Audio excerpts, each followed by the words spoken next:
Hello, Something Guys and Gals, this is Something Guy 912 giving you a surprise odd architecture video in lieu of me working on my Tales from the Borderlands project.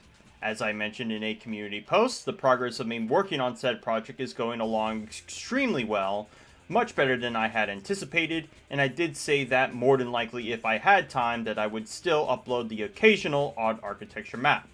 Well, I do have the time, so now I can get back to doing this, if for a episode or two before I get right back into the dungeon with Tales from the Borderlands. We last left off on the last map of the Root Canal chapter of Half-Life 2, so it only makes sense the next episode would be the first map of the Water Hazard chapter, D1_Canals_06. This, as well as subsequent episodes surrounding Water Hazard, will also rely on Commander Riley SV's pre-war versions of these maps as a reference point, mainly for the water level of the Water Hazard maps. All that being said, let's tread these hazardous waters. Alright, and now we are in D1_Canals_06, and I had mentioned at the beginning of the scripted section of this video that I was going to use Commander Riley SV's maps as an indication for like the water level, at least his interpretation of it, but for some reason he doesn't have an interpretation of this map specifically, so I'm just going to have to just guess based on like the just the environment as a whole. So we're gonna ignore the airboat. It's going to be too slow for what I'm trying to do. So before I drop down here, we come across more of these open gaps. Now, again, I imagine that these are probably designed this way to let rain fall in, but I imagine they'd probably be covered with some kind of mesh, assuming that this area is not walkable. I mean, in any other case, I think it's a little bit jarring that there is just this big open gap like this, but that's besides the point. We go down here, and then you come across the first landed cache of this map, which is this ladder that goes to this little this little catwalk to these bits of ammo. Now, the design of this ladder and this catwalk is such that it just makes no sense for this to be here. Like, this is just purely nonsensical. Like, there's no reason for this to be designed this way, for this to even be here, more specifically speaking. And then we go out into Station 12, or the Red Barn, as it were. Now, this is the second major implication of the Combine's effect on Earth, given how low the water level is in relation to where it probably is. But again, the interpretation of it is a little bit confusing, a little bit disjointed. Like, for example, you have what I would only suppose are these like signal signs, right? But they're kind of set in such a way that they're low enough that it makes it seem as though the water should be this low, but conversely, you have pipes that are of this elevation, and you have this dock or porch area that is this high up. So there's a little bit of a inconsistency, or there's a little bit of a discrepancy between like how high the water level probably was at one point, because either these signal switches would be completely submerged in order to align with this, or this water level does make sense for these to be here, but then kind of calls into question why these are so high up, including other things along the map as we go on. Especially given that you have these small little stairs to go up here into this ladder to imply that the water level should be here, even though clearly it shouldn't be if we are to believe that the Combine are essentially scouring the Earth for whatever is left of it. So we'll go up here.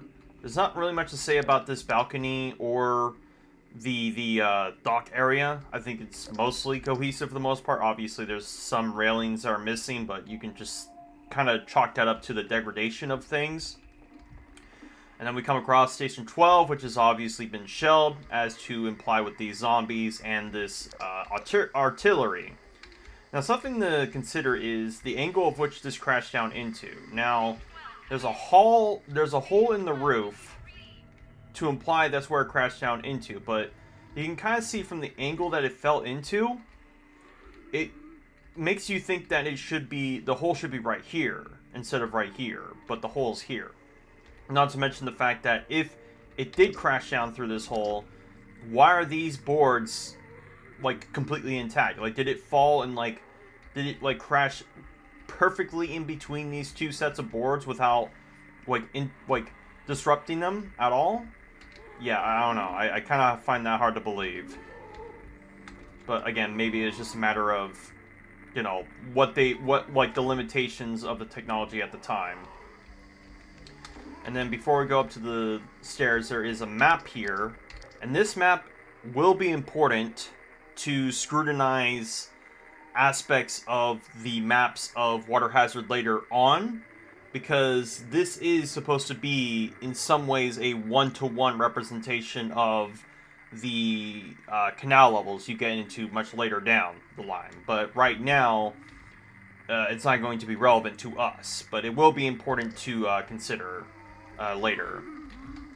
And then going up to this stairway, we have this back part of the barn that is closed off by this metal grate thing or whatever. But in Freeman's mind too, Ross Scott put in the extra effort to make the back area of this barn area accessible.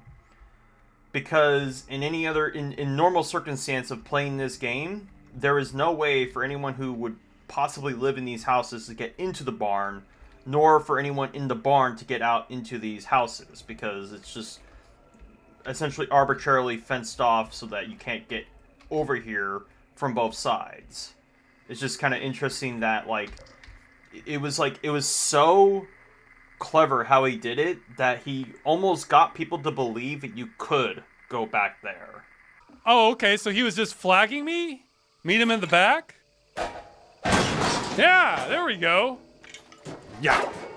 He must have a secret entrance. Yeah. I could see that. And then moving on, we go through and have to crawl up these small planks to get to this ladder thing with the head crab that's going to jump scare you. Just going to take care of him, even though obviously doesn't even know I'm there. Now, this ladder leads up to the crane platform where you can knock it down, get some supplies, and you come across a hunter chopper who flies by. But the thing that's always kind of odd to me is the idea that somebody would have to essentially crawl through these really thin planks to get here, as opposed to this ladder just going straight down to make access to this crane system a little bit easier than this, especially given that you have to remove this box just to get across. So yeah, it's a little bit odd in that regard. And then moving on, we have more of this incongruity between the water levels. So again, we have more of these little signal switches, but you have these upraised kind of rotten dock planks. This one doesn't really make a whole lot of sense, considering that there's not really any piece of wood to suggest it going out from end to end. This one makes a little bit more sense in terms of the fact that it's at least kind of lining up with the geography of this landscape, but more to the point, the fact that these are much higher than these signal switches would imply that the water level should be much higher than this, because obviously you want docks to be at level with not only the landscape, but also for docking off onto a boat. So either the water level should be much higher, but then these get submerged, or the water level as it is in line with these little signal switches, which then calls into question whether the Combine's effect on Earth is really that, pronounced, as it were. Just something to consider. And then moving on, we jump off from here. We have this aqueduct or bridge thing. Seems mostly cohesive for the most part. I mean, there's not really any texture here. But again, this might be a bridge, might not be a bridge. Like I said, it could just be simply an aqueduct. Considering that there's just 2D trees on that side, and then on this other side you have this giant water tower. especially given that across from here is the end of this map before the transition. And then over here, we come across this bridge with this rebel who gives us supplies. Obviously, he can't do anything about it because we didn't come here on the airboat. And this bridge is not textured on the top here, such to the point that this poor rebel has to stand on these little planks to give us the goods before he gets chased down by the city scanner. So we'll go over here, and then we go into this little contraption here. Now, I will make a concession that this weird ramp setup is of a Rebel design, given that, you know, you have the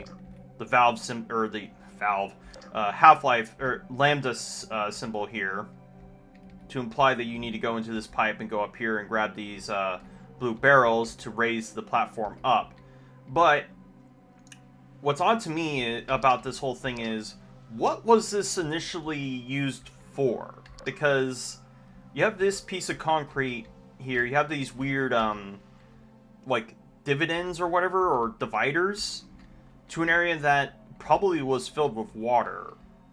I mean, unless it wasn't filled with water, and the water where it is right now should be where it's at, which kind of comes to all the more confusion between, like, how high the water level should be. Especially if it's near this bridge, which, you know, it'd be starting to get dangerously close to overflowing, depending on, you know, high and low tide and whatnot.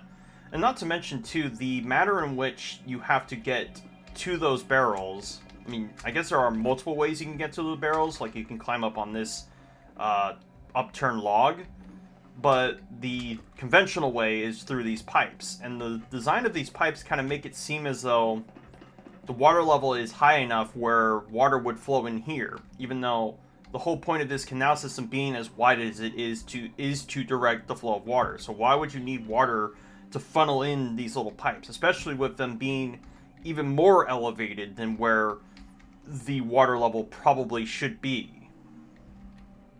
So again, this is probably just designed for the sake of the player being able to get here on foot without needing the airboat, because it's just supposed to stall the player from just kind of coasting through the game without the airboat. So with that, moving on, we come across more of the irradiated parts of the water. We have more of these signal switches to again imply that the water level should be at this level, but obviously it shouldn't be. And we also have more of clutter that doesn't make a whole lot of sense, like these fences here, to imply that there was like a fence line in an area that probably was filled with water, or maybe not filled with water, as to direct the flow of somebody swimming here, like on boat, or just, you know, with their hands.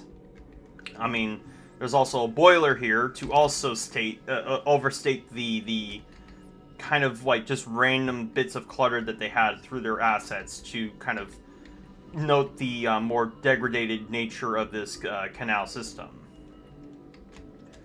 So we go past here, and obviously there's supposed to be a drop ship that's supposed to drop our combine, but obviously I'm not on airboat, so this thing is just kind of floating in the air. You have this little more obscured lambda cache that you have to use a barrel to get up into, and obviously you come through here, go down into this pipe, and then you get jump scared by a zombie. Now, what's interesting about this pipe is that it's angled downwards and then angles upwards, which is something that is not,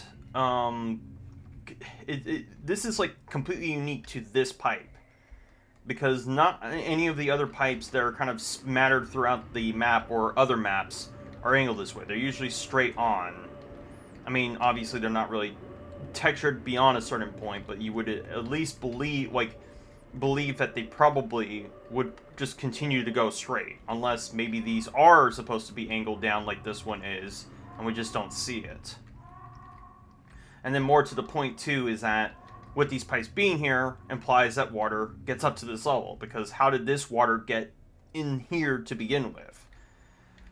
And if the water did get up here, did we get to the point of overflowing over here into this street transistor And that's going to be really bad news, because you're essentially electrifying water, especially with all those weird, like, industrial tankers in the distance as well.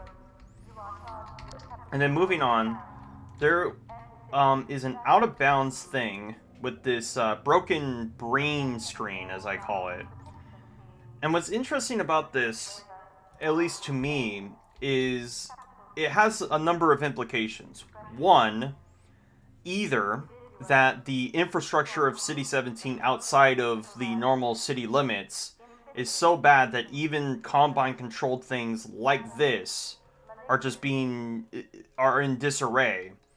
Or that outside of City 17 there is a noticeable rebel influence that is uprising against the nature of these, dogmatic things like these brain screens. Alright, and then moving on, we go over here. Oh, that's weird. There's supposed to be CP officers that spawn in here and jump down so that you can run them over with the airboat, but obviously we're not on airboat. We move on through here. There's this jump you have to take because it's covered by this upturned mass of mud, I suppose. I think it's supposed to be mud. Or some debris or whatever. And then, obviously, when you jump over here, there's a bunch of, shelves of paint cans and crates that you break into. Now, obviously, the design of this is only there for the sake of being destroyed. There is no cohesive reason for this to be here, unless, if we were going to take a comical stretch, that these paint cans and this shelf is here for somebody to conceivably paint this part of the canal walk, which I find that very hard to believe. And then going on a little bit ways here, we have more CP units that shoot down and are on these little shelves that are, again, just there to be destroyed. And this is also a little bit nonsensical in terms of just the placement of these CP officers as well as their design on a whole, because how did the CP officer get here? Like, did he just, traipse his way on this little tiny piece of board? And not to mention, too, is this is the only instance where they are using blank plywood as an asset for these shelves. I don't think blank plywood is used in any part of Half-Life 2 beyond this point. It's just kind of interesting that they use an asset like this that is just meant to be destroyed this way. Considering that the other times that they have used, wooden assets are a lot more dirty as opposed to this, more, clean wood asset. And then there's another bridge here with this APC that I think can shoot down at you. I'm not exactly certain. Maybe it's just just for show. And again, the roadway is not particularly well textured, but more to the point of that, this bridge probably wouldn't be going too much because to the left of it was the area with the massive trees, so not really much of a conveyance of it driving to some other part of the city. I mean, this side obviously might go somewhere because of these apartment complexes in the distance. But, yeah, this side probably wouldn't. And more to the point of that is when we go down here, to the left are more of these bridges with barnacles you have to avoid. And these bridges would be interlocking very, very closely to this bridge here. Which means that it has basically the same issue as the bridge setup in D1_Canals 03, where they are almost kissing next to other sets of roads that would be going against it at a 90-degree angle. I mean, this one not so much, but again, the conveyance of this being a city beyond this point is a little bit nebulous, I would say.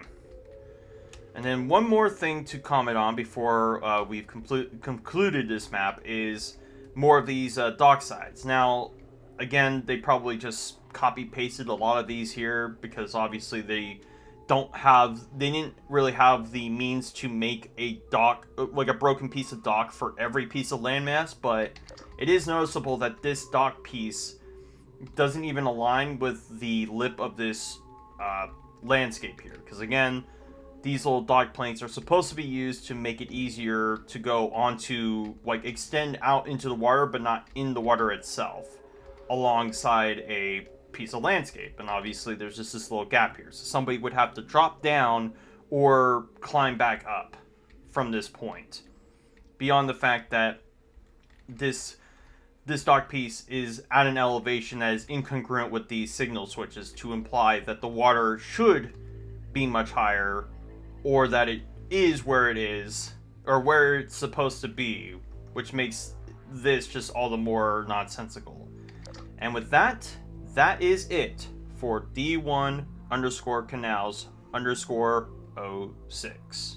And that was that for D1_canals_06. No telling if I'll make another odd architecture video before getting back to the meat grinder of this larger project, as I got plenty of other things outside of video making distracting me, so time will tell. I just hope this was enough to keep you anticipating more to come with these staggered releases.